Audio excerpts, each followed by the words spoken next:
သမီးကဘယ်ကလာပြန်တာလဲ မန္တလေးရပါဆရာ သမီးအသက်နဲ့နာမည်လေးကိုလည်းဆရာတို့မိတ်ဆက်ပေးပါ သမီးအသက်က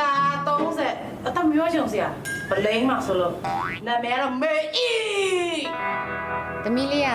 rock ပုံကြီးနဲ့ဝင်လာဆိုတော့ rocker ကြီးမှတ်နေတာနာမည်ကနည်းနည်းလေးရိုးရယ်နော် နာမည်ကတော့အမေပေးရပါအဲ့ဒီကဗလိန်လိုက်တာလား မပလိမ့်ပါဘူးဟိုကတခြားအနုပညာနာမည်လေးများရှိသေးလားလို့ပါ နုပညာနာမည်ကတော့လူနာဟမ် ဒီလောက်ပေးစရာနာမည်တွေအများကြီးကိုဘလို့လူနာတော့လူကောင်းဆိုတော်သေးရဲ့နော်လူကောင်းဆိုတော်သေးရဲ့နော် အဲ့လူနာမဟုတ်ပါဘူး LUNA လူနာလကပါလမောမပြောချင်တာ ဟိုကလေ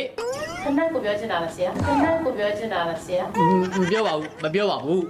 ဇိုင်းဘာညာကလာနေထားပြောချင်တာလား မပြောရပါဘူး ဗလိန်ချင်တာလား မပလင်းဟိုညီမရှင်းဆိုလို့ရပါပြီဆိုတော့အရန်ကိုပြည့်စုံနေပါညီမ thank you သမီးရဲ့ band ပါလာပါတယ် ဟော Come on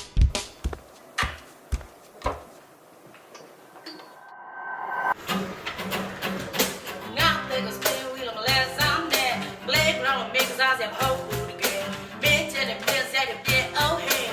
spin wheel တိတ်လဲခြင်းအေးရပဲကိုတော့လိုက်လူတော့ရောက်ရှာလိုက်အေးရကောင်းခွင့်ခိုင်းလိုက်မရဲ့ refract ကိုတော့လိုက် spin wheel လဲလိုက် they say you like hey the song they you like Still wiggle like they say you like the song they you like they say you like the song they you like yeah.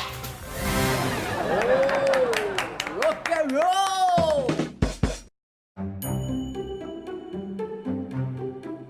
ရှင်းလေးကကောင်းပါရဲ့သမီး မကောင်းလို့ပြောချင်တာလားဆရာ ဟောကောင်းတယ်လို့ပြောတာလေလူနာရဲ့ လူနာသမီးကိုနာမည်ခေါ်ပြီးဗလိန်လိုက်တာလားဆရာ မဟုတ်လေသမီးနာမည်ပဲလူနာဆို လူနာနဲ့ဒီလိုပြောင်းလိုက်ပြီးမုန်းပြသွားတယ်ဆရာမုန်း အော်အေးမွန်းအေးမွန်း ဟာသမီးလေးမော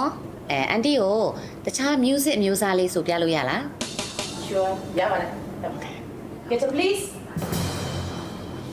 ကိုကရောဘယ်လိုတချင်းကိုဆိုမှလဲသမီး အခုတစ်ချက်လည်းသမီးကိုယ်တိုင်ရေးထားချင်းပါပဲ Spring the wheel ပါပဲနာမည်လဲငါတဲ့ကို spin wheel လဲစားနေထားသွား playground ရဲ့ဆက်ဆက်ဆောကစားလဲစားသွား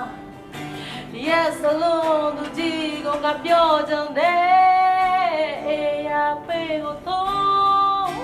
လူတော့ရောက်ရှာလိုက်အကောက်ဖွင့်ခိုင်းလိုက် refer ကိုတော့လိုက် spin wheel ကိုလေ they say you like အကောက်ဖွင့်ခိုင်းလိုက် refer ကိုတော့လိုက် spin wheel ကိုလေ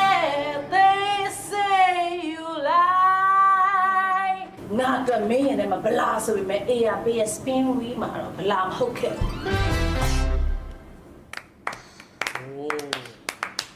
Thank you ပါ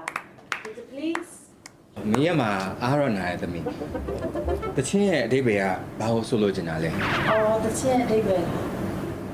ဆရာတို့ ARP တော့မသိဘူး အေးဘာလို့လဲသမီး တချင်အဓိပ္ပာယ်လေးကိုသမီးပြပြချင်လို့တချင်လေးရဲ့အဓိပ္ပာယ်ဒီလိုပါဆရာ ARP အကောင့်ရှိတဲ့သူကမရှိသေးတဲ့မိတ်ဆွေ3ယောက်ကိုအကောင့်ဖွင့်ပေးရင်အကောင့်ဖွင့်တာလည်းမှတ်ပုံနေတာမဟုတ်ရေမောင်းလိုက်စင်နဲ့အစင်စင်ဖွင့်သွားရုံပါပဲဆရာအဲ့ဒီမှာ referral code ကိုအကောင့်ရှိတဲ့သူရဲ့ကိုယ့်ရဲ့ referral code ကိုထည့်လိုက်တာနဲ့ဒီအကောင့်3ခု level 2ရောက်တာနဲ့ spin wheel တစ်ကြိမ် no ဗလာလုံးဝမပါတယ်ဗလာလုံးဝမပါတယ် e-money နဲ့25သိန်းတစ်လောက်နှစ်စုကန်ဆန်းခွင့်ရှိမှာဖြစ်ပါတယ်ဆရာ အေးဒါနဲ့သမီးက AR ပေးရဝန်တန်းလား no ဆရာဝန်ထမ်းတွေကဒီအစီအစဉ်မှာလုံးဝကန်ဆန်းခွင့်မရှိပါဘူးဆရာသမီးကပြိုင်ပွဲဝင်ရင်းနဲ့25သိန်းကန်ဆန်းတာပါဆရာတို့တခါတည်းသမီးARP အကောင့်လေးဖွင့်သွားပေးကြပါလေဆရာ လောက်ပါအောင်သမီးအေး ကိုယ့်ရဲ့ referral code ကို share တဲ့ခါကျရင်လည်းအကောင့်ရှိပြီးသားသူက ARP wallet ထက်ဝင်ပြီးတော့ profile ကိုနှိပ်လိုက်တာနဲ့ share referral code ဆိုတာပေါ်ပါတယ်ဆရာအဲ့ဒါလေးကိုအလွယ်တကူ share လိုက်အောင်ပါမယ် level 2ရောက်တာနဲ့25သိန်း spin with daily Thank you ပါဆရာ ဒါနဲ့လေတိုင်ပွဲမှာအရွေးမခံရရင်စိတ်ဆိုးမှလားသမီးလေး တိုင်းလူကြီးမင်းရဲ့ဆုံးဖြတ်ချက်ကသာအမှန်ဖြစ်ပါတယ်တို့ပေဒီသမီးလိုပညာတွေရှံကြနေတဲ့သူမရွေးဘူးစတော့မတရားရအောင်မယ်လို့ထင်ပါတယ်ဆရာ စိတ်တယ်လေရွေးတယ်လေသမီးရွေးမှာဟဲ့ ကျေးဇူးများတင်ပါတယ် မဆန်းငါသိယူလိုက် Thank you ဆရာပြင်ပြပါဆရာ လူဆိုရရင်ချင်းမှုရှိရတယ်အဲ့ဒါပဲ အေးကောင်းတယ် အဲ့တန်လေးကကောင်းလိုက်တာ ဟေးသမီးနာမည်နဲ့မိတ်ဆက်ပါအောင် ခိုင်စုပါရှင် ခင်စု ဟိုညီမ fashion က ဘာဖြစ်လို့လဲဗလိမ့်ပါဆိုလို့အကုန်လုံးလောင်ဝက်လာတာ အာသမီးလေးဘယ်လိုနဲ့လာရလဲ ဖေဖေနဲ့မမေနဲ့လာတာ အဲ့ဆို3ယောက်ပေါ့ ဟုတ် အေးရရှိတာ ဟမ် မင်္ဂလာပါရှင်ဒီအစီအစဉ်လေးမှာပါဝင်နိုင်ဖို့အတွက်ရည်ညွှန်းကုတ်ချီနီးနဲ့ ARP အကောင့်ဖွင့်နည်းလေးကိုမျှဝေပေးခြင်းပါတယ်ရှင်အရင်ဆုံးကိုမှ ARP level 2 account ရှိထားဖို့လိုအပ်ပါတယ်ရှင်ရည်ညွှန်းကုတ်ကိုတော့ profile နဲ့ share referral ကုတ်ထဲမှာဝင်ပြီးတော့ကြည့်လို့ရပါတယ်ရှင်ကိုယ့်ရဲ့ရည်ညွှန်းကုတ်ကိုမှတ်သားပြီးသွားပြီဆိုရင်တော့ကိုယ့်ရဲ့မိသားစုဝင်နဲ့တငယ်ချင်းတွေကိုအကောင့်ဖွင့်ပေးလို့ရပါပြီရှင် ARP အကောင့်အသစ်ဖွင့်ဖို့အတွက်ဖုန်းနံပါတ်ထည့်ပေးရပါမယ်ရှင်ထည့်ပြီးရင်တော့ SMS ကပို့ပေးလာတဲ့ OTP ကုတ်လေးလုံးကိုရိုက်ထည့်ပေးပါရှင်နောက်တစ်ဆက်မှာတော့ profile ဓာတ်ပုံကိုထည့်ပေးရပါမယ်ရှင်